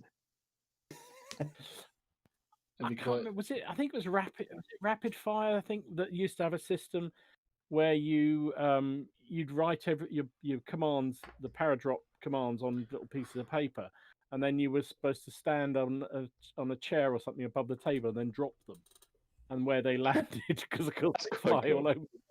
And it was kind of really exactly silly. That's how drop pods worked in Space Marine. So you'd put an entire tactical company or a Terminator company in drop pods, But you'd Right. literally release the paper over the battlefield, and that was where they landed. I love it. Steve's that. talking about. I love it. Steve's talking about 6 mil. Come on, Steve. Come to the 6 mil family. To be fair, I've said this. While I love Blood Bowl, it's my favourite Games Workshop game. If they did a re-release, to the letter re-release of Space Marine from about 1993 onwards, I would buy it. I would so buy it. I really would. Yeah. I absolutely love that game. I've got it in the loft, Steve. I was all painted as well. I've done it. I've painted 2 armies for it, an Eldar and 2 Space Marine armies, 1 Iron Warriors and 1 Imperial Fists. See, I used to run a Crimson Fists Space Marine army. It was huge. Son of Dawn. Yeah, it was just a good game, and it was simple to play. It wasn't until they started adding or the expansions that the power creep came in, and then we lost interest and we started playing more second ed 40k from 93 onwards. I was 2, so not really me. That feels nice. I built Russian Quill is in the house. Hiya, mate. Haven't seen you come on before. Welcome. Good to see you. I built 3 Graham. guards. Oh, Three guards. Freak. How are you getting on that? Have you fully given up? Yeah, he's gone back in the box. He's in the box, mate. I'm afraid.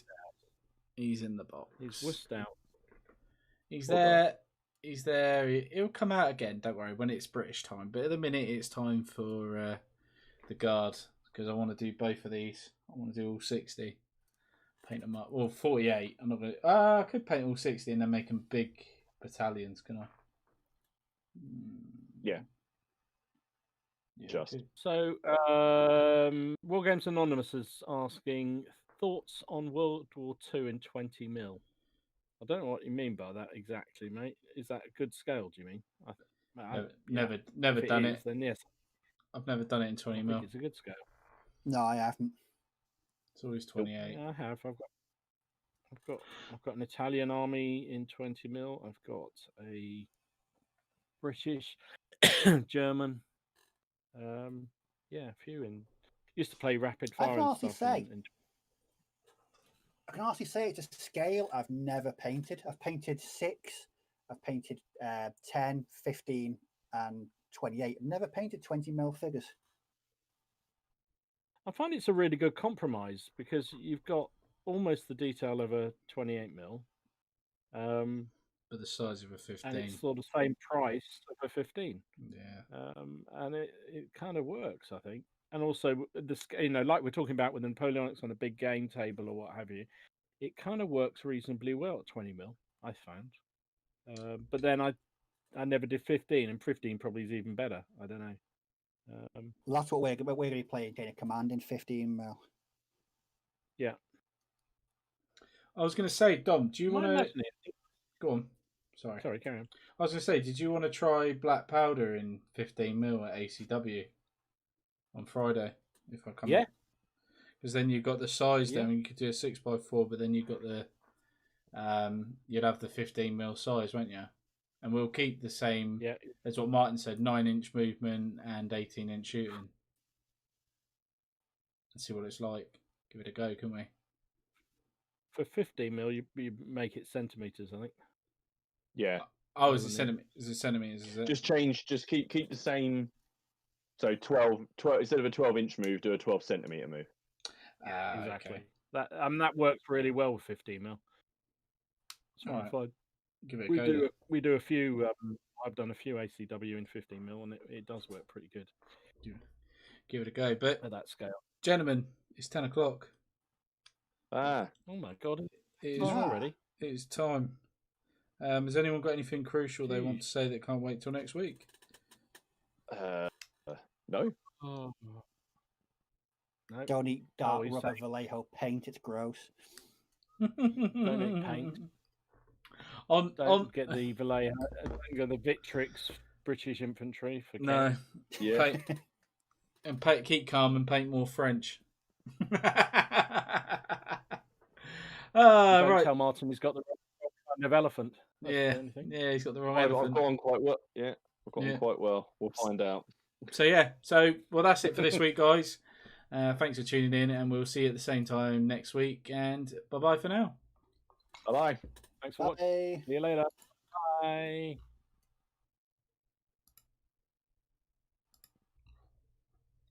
When we're gone.